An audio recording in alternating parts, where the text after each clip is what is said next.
Llega una semana del 19 de febrero con cambios, bueno, muy importantes en España. Llega un cambio radical, un cambio sobre todo que se notará a partir del jueves, porque bueno, estos primeros días pues van a ser días tranquilos, días estables, días de temperaturas primaverales. Pero a partir del jueves llega una borrasca que empezará a traernos lluvias a todo el territorio español. Bueno, las Canarias se quedarán un poco más de lado, provocando no solo días de lluvia, sino también de viento, de frío y de nieve.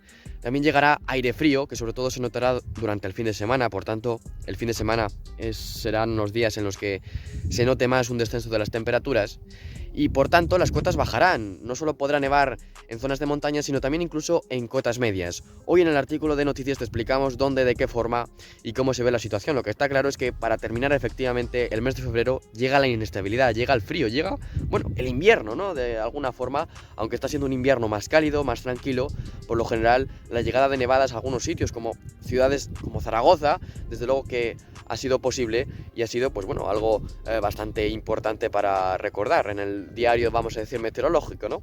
Pero lo que está claro es que, aunque este invierno esté siendo más cálido, todavía no ha terminado del todo y de hecho, pues así es que esta semana volveremos a adentrarnos en días más invernales. Aquí estamos en el campo con campos, pues la verdad que muy verdes, las flores floreciendo y los pájaros cantando, pero como dirían algunos, ¿y las lluvias para cuándo, no? Pues ya ven, sobre todo es verdad que la zona que menos sufrirá será la zona del Mediterráneo. Pero bueno, como he dicho, más información hoy en el periódico de Noticias. Gracias.